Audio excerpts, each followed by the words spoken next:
Hey guys, it's Rachel and it is Thankful Thursday, and I'm here again with Kel, and this week we've been looking at different emotions, which I think is really important and really essential. And I think that what you might want to do this week is actually watch each of the videos. I know that some of you do that, but those of you who tend to watch on certain days or don't have the time, I'd kind of really advise you to find some time to be able to watch each of these videos, because I think that there's a huge amount of insight, and I say that about the videos most weeks, but I think that those of us with eating disorders find it incredibly difficult to articulate what we're feeling, and so that expression is through sort of eating disordered behaviours or self-injury, and I also think that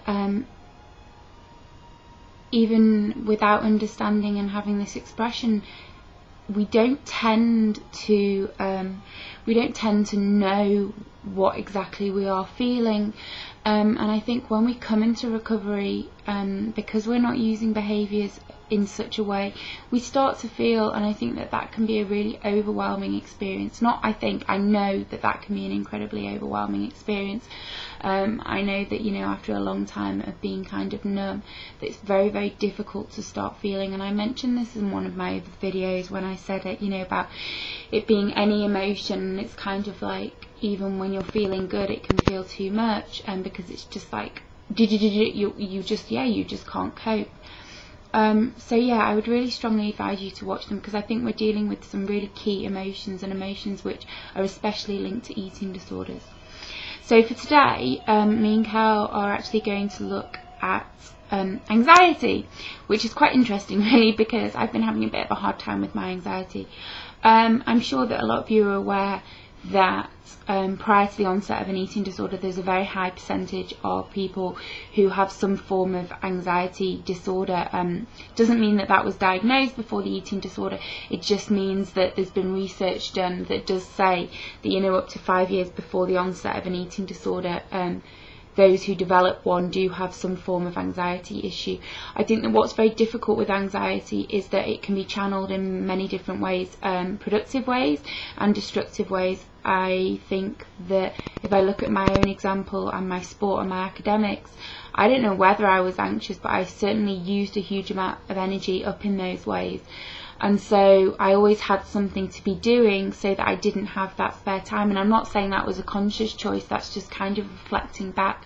And that mirrors the issues I've had all through my illness and through my recovery to today. Anxiety, as I say, can be quite difficult to decipher. I use that word because, as I mentioned just before, it's channeled in so many different ways, and it's kind of like, when your eating disorder is most active, it sometimes takes another person to stand back and say, do you know what, you are just, I've noticed that you've been incredibly anxious, you've been really shaky, I can hear it in your voice, I'm recognising your kind of fears when you're talking, you're worrying a lot, you're anxious, you're kind of constantly busy, and then try and just understand for that other person that the anxiety is what is making them feel like they're huge and they're fat. The anxiety is what's making them worry about their weight. The anxiety is about the food they're making and what ends up happening is that all that anxiety gets put on your eating disorder, put on your body, and so it's kind of like you don't know that you're actually anxious, you just think you're fat, or you just think you need to lose weight, or you're anxious about food you're going to eat. And as we mentioned last week about food and magical powers, and that's what we do to it. We have it as this thing that saves us but also destroys us. And I think that recognising your anxiety is a really important task. And I was thinking about this today before I made the video, and I kind of thought, well, do you know what I want you to do, maybe try and do, is actually just write down what's going on in your life. Okay, so I want you just to kind of be like, right, I'm at university, I'm in my final year, I've got assignments to do, or I'm working this job, or I'm running a family, I've got a family, or I've got, and just the things that are going on in your life, and then try with them on paper, it's in black and white, and try and look at that and think, well, I felt like the eating disorder has been really powerful. I've been binging more, purging more, restricting more. I'm finding it really difficult to kind of stop and be with myself, and just look at what it could possibly be. And not always, but sometimes, quite often, we can change something in our environment. And that was kind of what was recognised for me the other day in therapy. And I kind of really got incredibly anxious and emotional in my session, which never happens. I will say that in 5 years of being with the same therapist.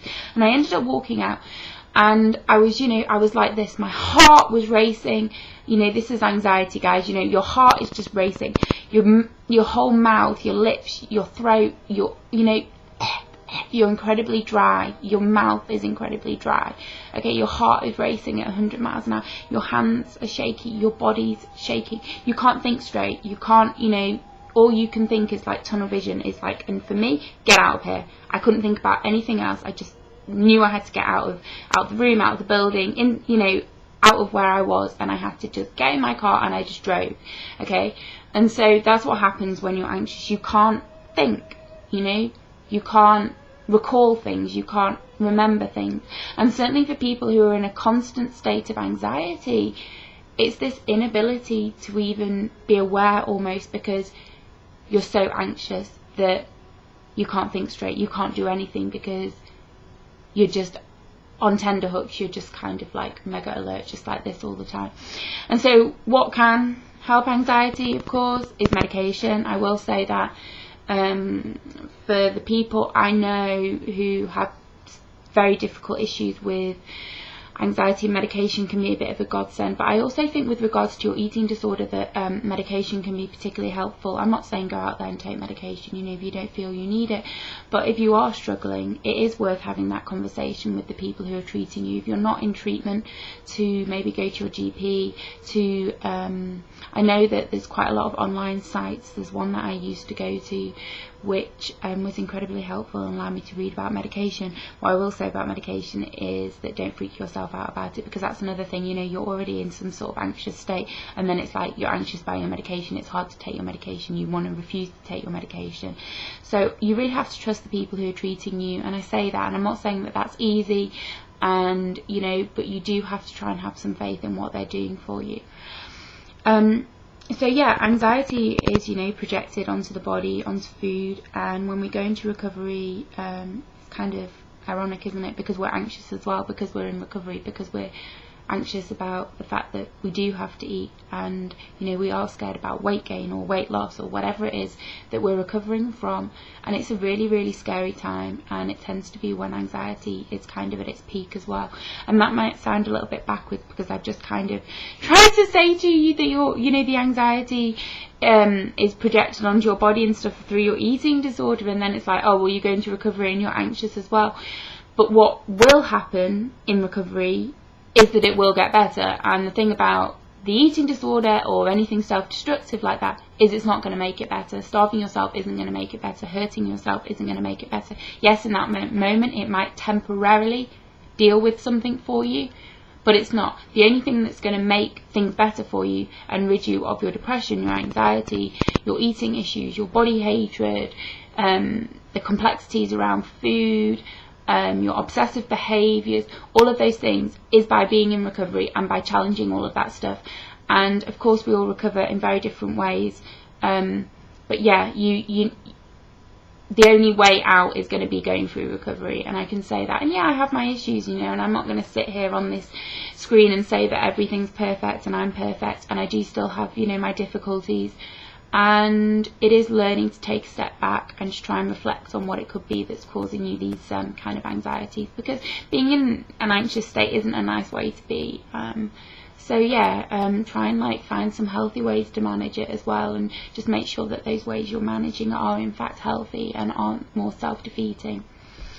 Okay guys, I hope that's been of some use. I kind of could go on a bit more about this, but I don't want to split videos up, so I'm going to leave it there. If you've got any questions, just leave a message on the video, or send a message to the channel.